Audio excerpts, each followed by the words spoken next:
For today's vlog mga kaputik, dahil nga sa may birthday tayo nga inimbitahan. Pagdating ko nga, eto nga pinakita na agad sa akin nila yung malinis. Kaya nga wala na akong nagawa dahil nga dyan, eto nga kukuhanin ko na tuloy yung aking malinis. Siyempre kailangan nga sa may birthday dapat lagi natin siyang dala. At eto na nga mga putik, pinakiintayin nila, wag na daw natin pagtagalin. Kung si Miss Jimbiluga nagagawang mapasyat puno, dito nga kailangan lahat mapatikiman natin ang brand natin. Kaya nga sa atin, kailangan isang malinis para hindi madungis.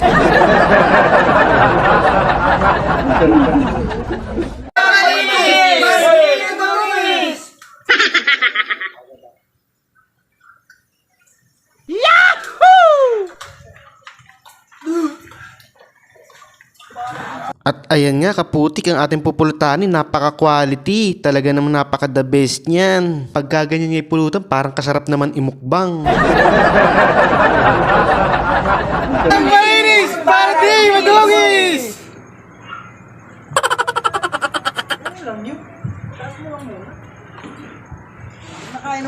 Siyempre, pagkatagay natin, kailangan natin tikman to sinampalawang kambing with sili. Parehas saan?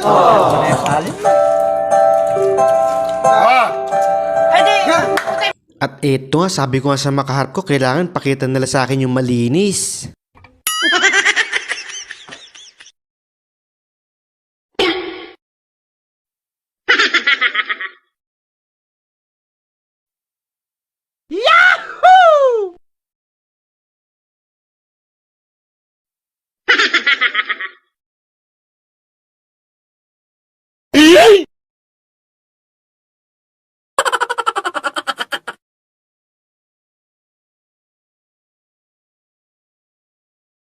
Siyempre, bilang sa nagkakalat ng lagim, kailangan kami din. Mukhang napasubo ata ako, napakarami nito. Pero dapat talaga kailangan ubusin natin to para wala silang masabi.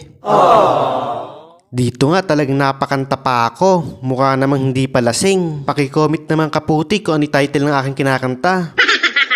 Siya nga pala nang invite sa amin. Dahil dyan, happy birthday sa'yo. Sana marami kang malasing dito. Yahoo!